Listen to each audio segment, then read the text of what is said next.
Hello there and welcome to the channel. Now here on the south coast of England we have been in drought conditions really since about February, so we're looking at almost 5 months. But there is good news because there are hosepipe bans about to come in place, which means typically the day after the heavens will open, we will be in flood conditions, which will help no one. But it's an important time to think about drought tolerant plants which can actually cope with these conditions, because let's be honest with you, it has been a struggle trying to keep up with the watering with your regular garden plants. But you're in luck because the wonderful Alan Titchmarsh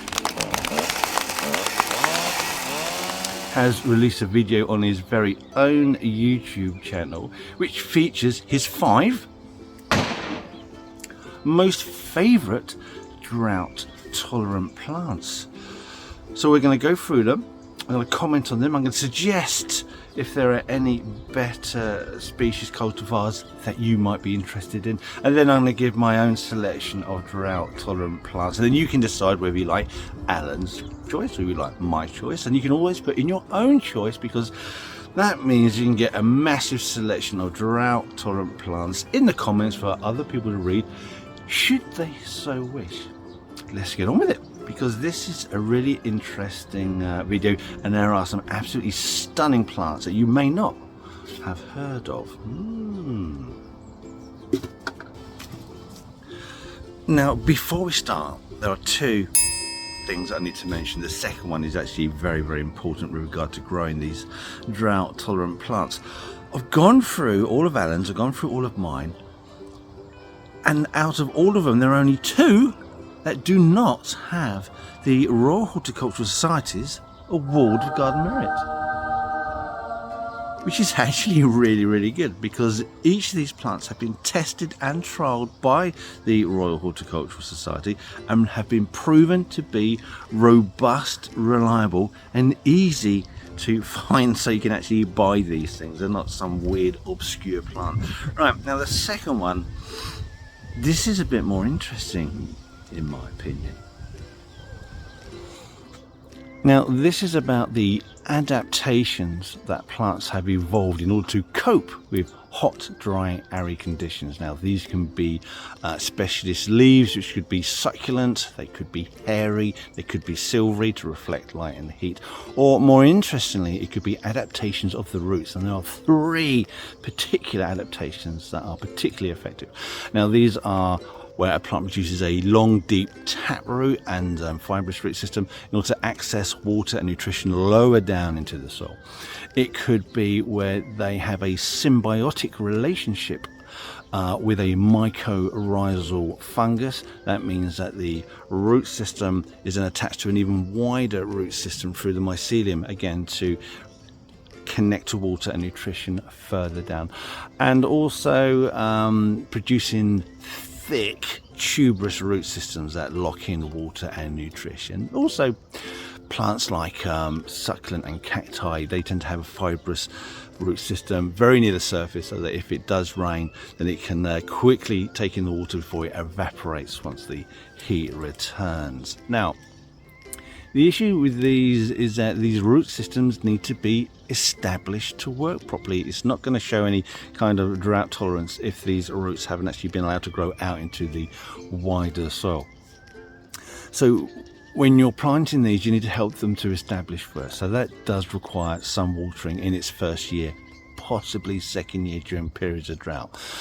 But you could mitigate that by planting at a time of year when there is plenty of rain. So that could be autumn, late autumn or early spring. So by getting your timing right, if you want to stick to that drought tolerant, never water garden, then do that. But to be honest with you, some encouragement will be required in order to get that root system established. And once it is, then that drought tolerance will then be expressed.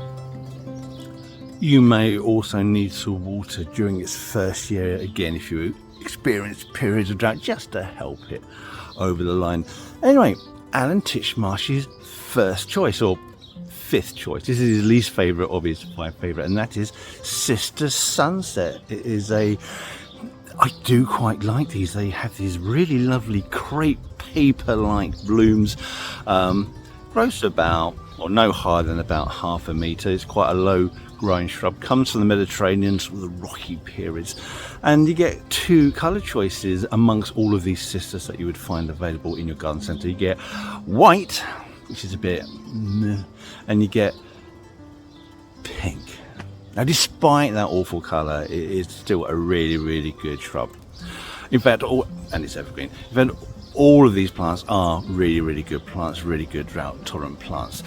But there's a problem with cistus insofar as that in the UK, if you're planting these, or if you're not planting it in the sun, if you're not planting it in free draining soils, then they can just die off over the winter period. So be aware that as a drought-tolerant plant, as all these are, they must be kept in free draining conditions. You can't just put it in your regular damp border, not water it, expect to survive, because chances are no. And that kind of goes for all of these. Anyway, so cistus, it's fine. I'm not keen on the colours, but it is a great looking plant. Alan's second choice are the Helianthemums, and that name is made up of 2 words. Helios meaning sun, anthemum meaning flower, so effectively means sunflower. Anyway, this is like a mini or dwarf cistus. In fact, it is from the same family, Cistaceae, which your cistus come from. So very, very similar plants, a much wider range of colours. Plenty of these cultivars have a water garden merits, and everything that I said about the cistus goes for the Helianthemums, except that they are much, much smaller. Like I say, you could grow it in a rockery, you could grow it in the front of a border. It doesn't get very big, no more than about 1 foot really. Great plants, but again, you got to plant it in full sun, free draining soil. You can't put it in damp soils because it can die. The reason why it dies is because of either suffocation in the roots or a prone to picking up these fungal infections that are naturally occurring in the soil. But that aside, these are fantastic, and in a rockery, spot on, mate. Oh, hold on a minute. If you're finding this video useful or even just mildly amusing, then don't forget to click the thumbs up, press on that subscription, and if you want to be notified of whenever we release a new video, then click on that notification bell. It helps us more than you know, and it allows us to do stupid visits like this in the future. Anyway, let's continue to find out what old boiled butt has to say. Put my bloody glasses back on. Too hot, too sunny. It's too lovely. The third choice is the Sedum spectabile, a native to China and Korea. It is a succulent herbaceous plant noted for its late summer blooms that are ideal for attracting pollinating insects at a time when many other plants have stopped flowering. Now, I'm not particularly keen on the cultivar that he has chosen as his drought tolerant plant, and they are all drought tolerant plants, but I do have 2 that I really do like. And can I just say, you could say foolishly, I've planted both of these in my shady border, but check out how they look. I've got the variegated form, and I have this dark leaf form, both of which I think are absolutely stunning, and I thoroughly recommend.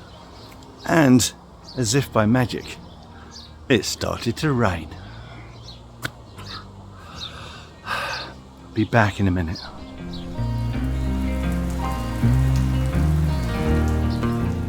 Alan's fourth choice are the Eryngiums, commonly known as the sea hollies. There are some interesting blue forms for some people.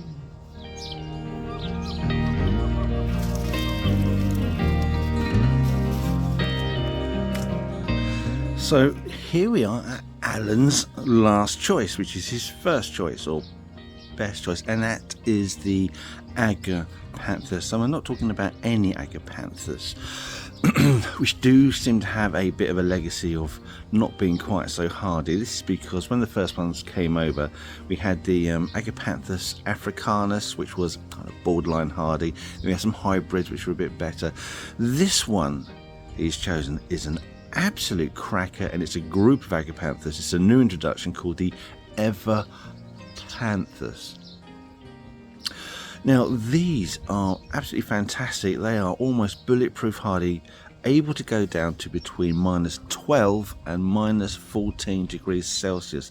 They are extremely long flowering, and they produce a lot of flowers too, so it's absolutely superb plant. I really recommend this. Now this doesn't have an award of garden merit, but this is probably because it is a new introduction, and I'm sure those medals will arrive shortly.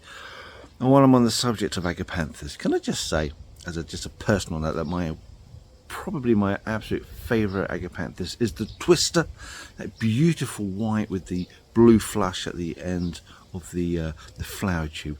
That is absolutely stunning. Anyway, I digress. So that is Alan's 5 most favourite plants for drought tolerant conditions, and now it's my turn to give mine. You probably won't like any of them. Let's start with the first one.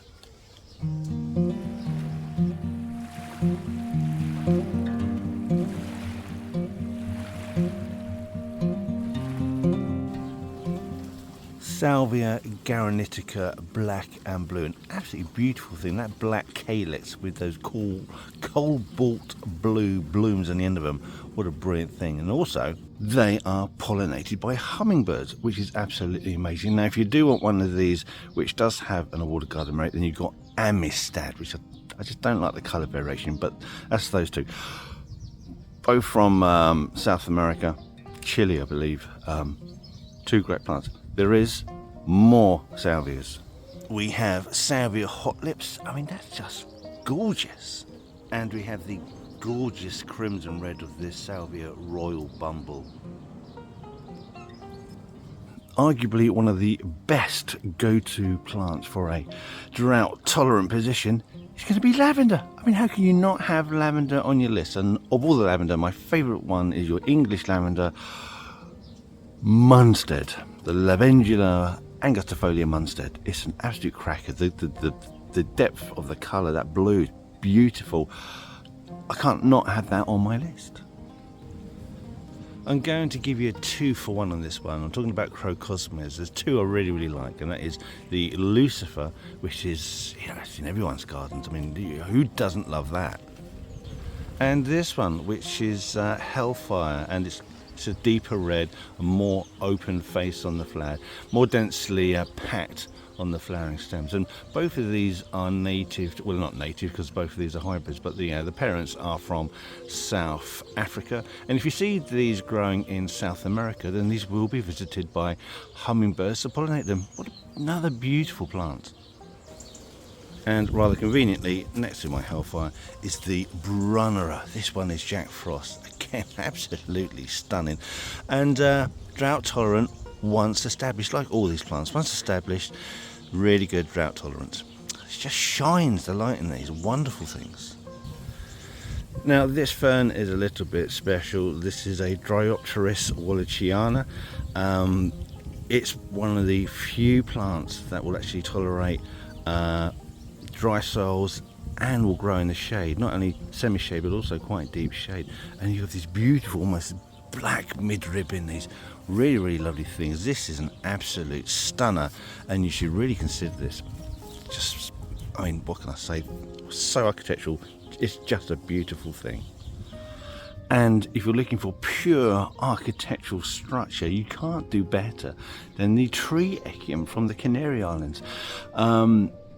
Echium pinana. Pinana means small pine.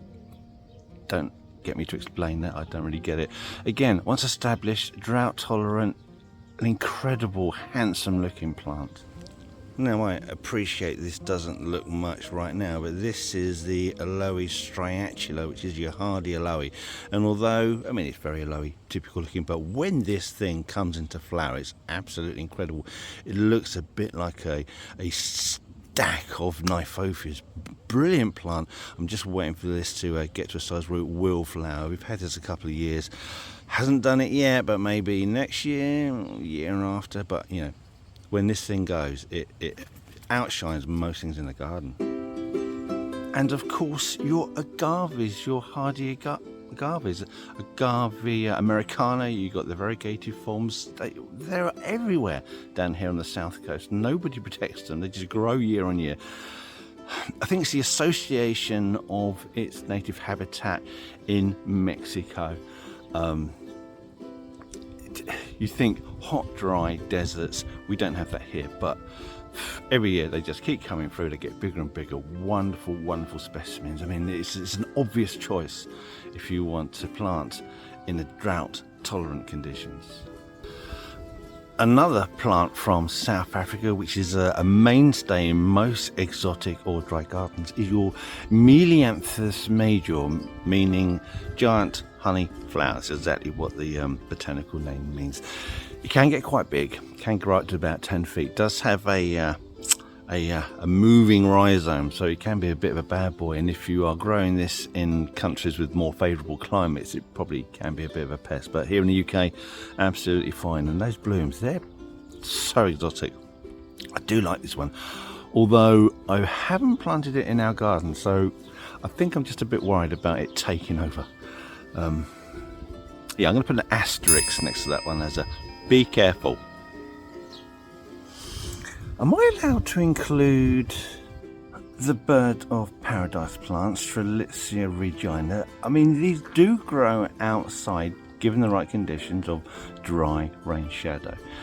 I do see these growing outside in Cornwall, on the Isles of Scilly. That is still England. I think it's a bit too borderline, so we won't include this one.